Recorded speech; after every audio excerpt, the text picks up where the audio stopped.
Well, welcome back to the GSM workshop. Busy morning. This is Friday morning. Just had my neighbor over here to help me put the engine into the MGB. So it's all kind of done. Well, it's in. So it wasn't too bad to get in. Learned a few things here, learning about it, how to do it. But anyway, let's turn around and I'll turn the camera around. Do a quick. Here we go. So here it is. It's in. Tight fit, I will say. Getting it in here. Few things learned. You can see I haven't done any tightening up yet of engine mounts or anything like that.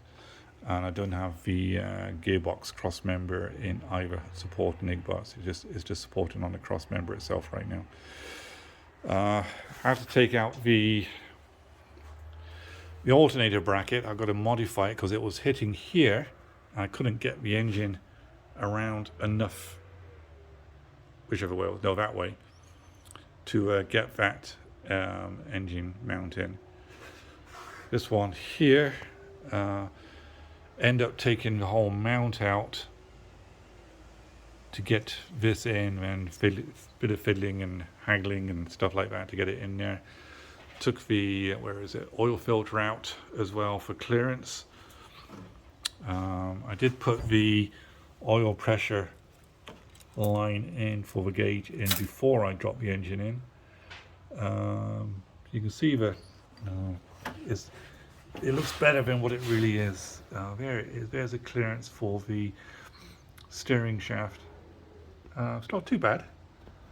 I can get my fingers down there, easy. Underneath, yeah, so I put my hoist away now. One of the tools you must have is one of these engine leveling devices. That is a must. That makes a huge difference. Don't try and do it with ropes and chains. It'll be a nightmare. We had to come in at quite a, can I do this with my hands?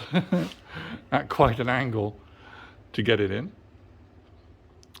And you lower it in slowly, polely, and you just end up leveling the engine out and dropping it in here. So it does go in. It is a tight fit. Firewalls in the back here is tight around there when you lower it in. So, but it does go in. The gearbox end goes over the monocoque cross member. Put the dry shaft in first before you put the engine in. So that's already laid in there, ready to be lined up. That's my next job.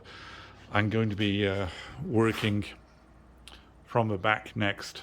I'll be putting in the, getting the cross member in, gearbox support cross member in next, which is, I think it was, no, it's just here.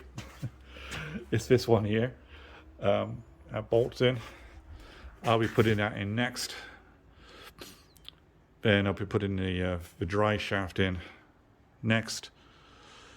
Then adjusting the engine mounts as well for the correct position, and also for the correct position this way as well. Its tolerances are tight underneath here. I can get my hand underneath here right now, but it seems to be okay. That's good. I'm also more happy with the position of the engine this way. I'll tighten up all the engine bolts as well. Put the exhaust headers on first, even though it seems to be quite a bit of room to get those in and out of there, but I put them on first. I didn't have any problems. I took the distributor out because I didn't want to damage it if we knocked anything as well. So I had the engine supported on this bolt here on the hoist, this one here, and there's one over on the water pump. And I did have the alternator bracket on at one point, so as a sense, it came out in the end because it was banging against the chassis here. So that's where I'm at today. I have some, you can see I have the clutch line here to mount up into there, and I got the is that right? It's just underneath the adapters for it to do that. I'll be moving this around so it doesn't go anywhere near.